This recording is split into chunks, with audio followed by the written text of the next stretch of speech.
halkan waxaan ka salaamayaa beriga bisha barakaysan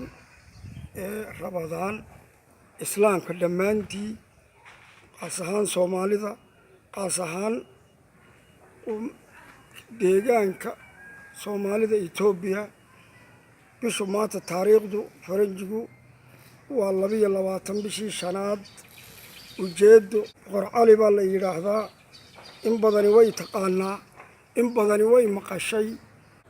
anoo boqor Soomaaliyeed ah wixii Soomaali ka baxaya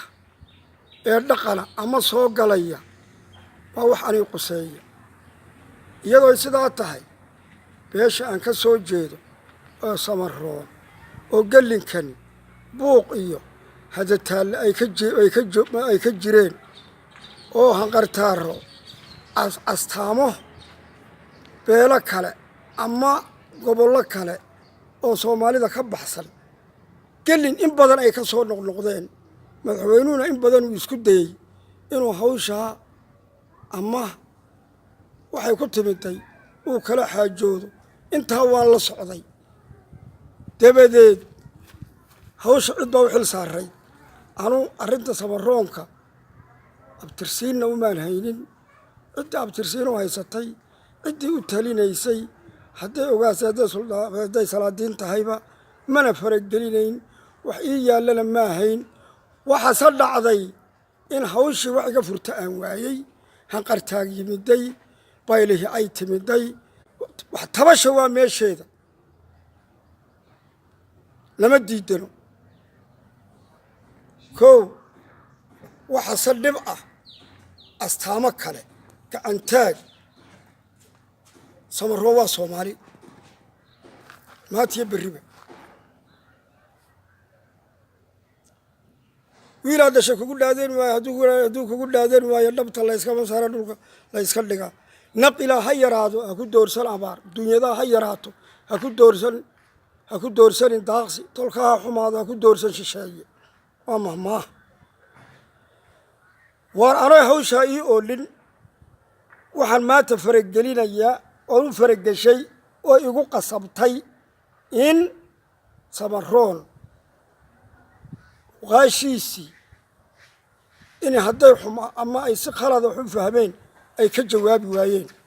ama uqaal ha ahaato ama dadweyne ha ahaato gelin aan sugay soo noqotay sidaa daraaddeed Samaroon Soomaali kama go'o Soomaalina weeyi ta kale ee labaad in shalay kuraasida waan soo haynay kursigu naguma cusbo xugeen baan ka soo hayn golof fulimeed baan ka soo hayn in tabasho iyadoo la ogol yahay in waddo kale la qaado Samaroon u dhan yahay Samaroonka Itoobiya maaha inuuna hayn baan caddaynaya ciddii waxaa ku jirtayna tallaabo inaan ka qabo gacmo biro ku qaban baan sheegaya in sidaa daraaddeed taladana inaan haddeeta isha ka laabanayno talada Samaroon gacanta ku qabanayo iyaan halkan ka caddaynaya waxaa kaloon sheegayaa in madaxweynuhu intii uu fidiyey intii uu tegay uu ku quman yahay waanan ugu mahadnaqaynaa ballanqaad wuxuu qaadayna habkii ha ka sii wado in dadkiisa iyo dadnimo korkiisa biyo kama hakrado in ballanqaadka hore ugu qaadayba waa jiirkiiyo waa dadkii uu damqanayo ee ilaahay maanta maanta madaxweyne u yahay taasi waxba ka odhan maayo waxaase halkan ka caddaynaya xaal baan bixinay hadday dowladda tahay haddii ay shacbiga tahay kililka Soomaalida xaal baan bixinayna xaal baan bixinaya xaalka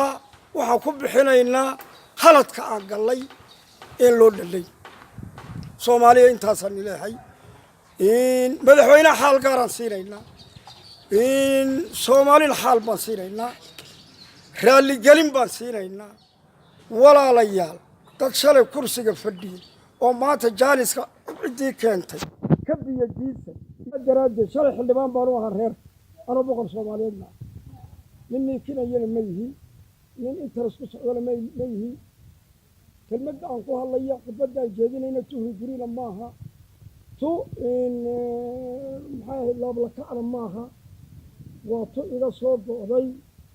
lama wada dambaabi karo halkay maanta marayso aniga nimaan hayma dambaabi karo maanta laga bilaabo xildhibaan baa shalayga reerkuusoo maanta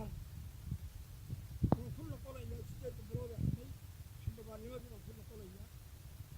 sina iguma dhaafi karto taladu sina